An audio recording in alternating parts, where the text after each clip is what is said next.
Audio Jungle. Assalamualaikum warahmatullahi wabarakatuh. Hai, apa kabar semua? Semoga selalu dalam keadaan sehat dan tetap semangat.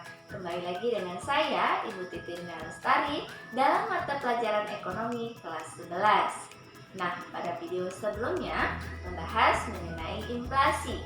Pada video kali ini akan membahas mengenai kebijakan moneter dan kebijakan fiskal. Inflasi adalah kenaikan harga secara umum yang terjadi terus-menerus. Kenaikan harga salah satunya ditandai dengan jumlah uang yang beredar atau dipegang masyarakat banyak, sehingga harga-harga menjadi naik. Kenaikan tersebut tentu menyebabkan uang semakin tidak bernilai. Contoh dalam kehidupan sehari-hari terhadap harga permen. Dahulu, sebelum terjadi inflasi, Rp1.000 dapat memperoleh 10 buah permen. Namun saat ini, Rp1.000 hanya memperoleh 4 buah permen saja. Nah, artinya permen mengalami inflasi dan nilai uang Rp1.000 semakin rendah. Kebalikan dari inflasi adalah deflasi, yaitu penurunan harga yang terjadi terus-menerus. Harga yang terus menurun juga memiliki dampak negatif, yaitu akan menyebabkan kelesuhan ekonomi di masyarakat. Nah, maka untuk mengatasi hal ini, pemerintah mengambil langkah untuk mengendalikan agar tidak terjadi inflasi maupun deflasi, yaitu dengan kebijakan moneter dan kebijakan fiskal.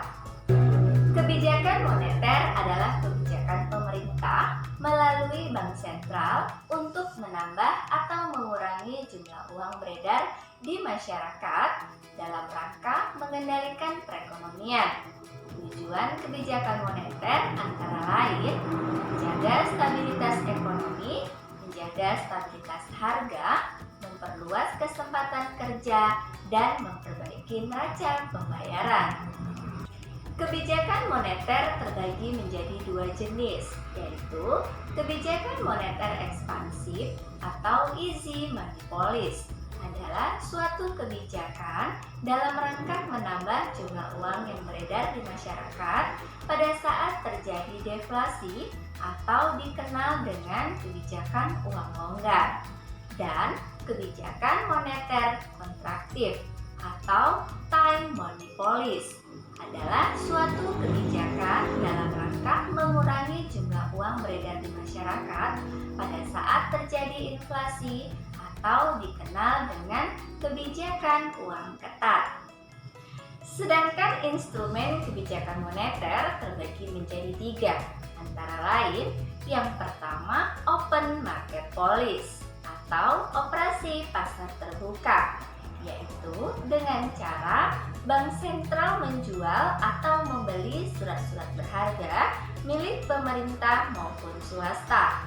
Nah, ada dua kemungkinan yang dapat dilakukan dengan membuat kebijakan moneter open market policy, yaitu yang pertama time money policy. Jika terjadi inflasi, bank sentral akan menjual surat-surat berharga baik milik pemerintah maupun swasta dengan tujuan mengurangi atau menarik jumlah uang beredar di masyarakat. Yang kedua, easy money policy.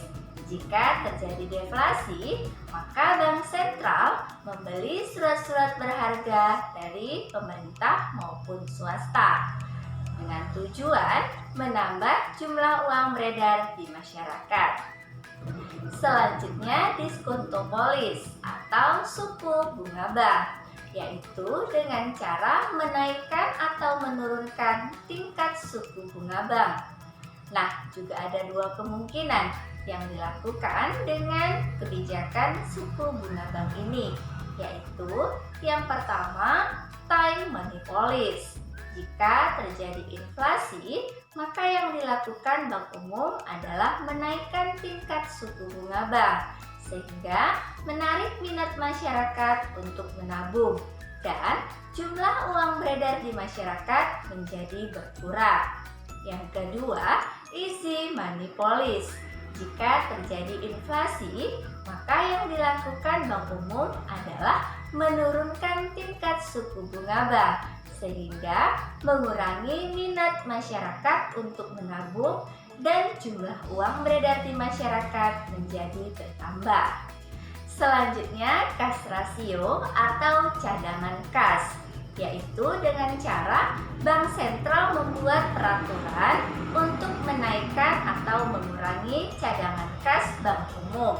Nah, juga ada dua kemungkinan yang dapat dilakukan dengan kebijakan moneter cadangan kas, yaitu yang pertama time money policy. Jika terjadi inflasi, maka yang dilakukan Bank Sentral adalah menaikkan cadangan kas Bank Umum sehingga jumlah uang beredar di masyarakat menjadi berkurang. Yang kedua, easy money policy.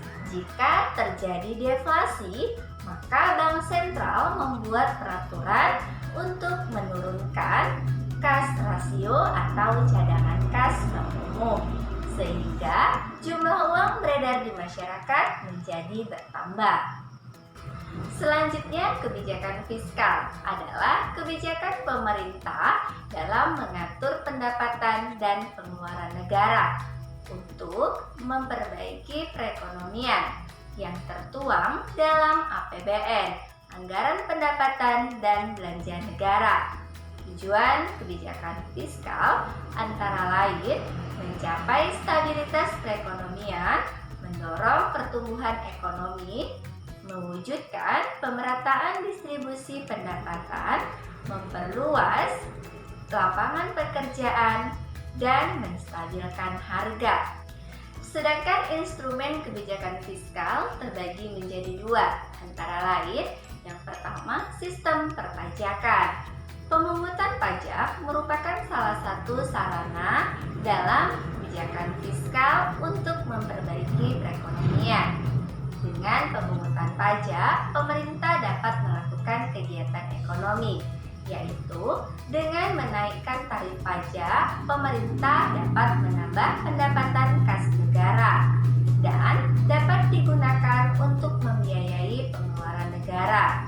Sedangkan dengan menurunkan tarif pajak, pemerintah bermaksud memberikan kesempatan perusahaan untuk berinvestasi sehingga dapat membuka lapangan pekerjaan lebih banyak. Selanjutnya, kebijakan anggaran terbagi menjadi 4, yaitu yang pertama kebijakan anggaran seimbang adalah kebijakan menyusun jumlah pendapatan sama dengan jumlah pengeluaran. Keuntungan kebijakan ini ialah tidak perlu adanya pinjaman baik dari luar negeri maupun dalam negeri. Yang kedua, kebijakan anggaran surplus adalah kebijakan menyusun jumlah pendapatan lebih besar daripada jumlah pengeluaran. Kebijakan ini dilakukan pada saat terjadi inflasi.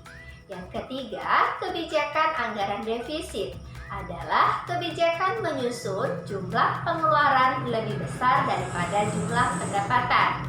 Kebijakan ini dilakukan untuk mengurangi kelesuan dalam meningkatkan pertumbuhan ekonomi, akan tetapi menyebabkan kekurangan anggaran.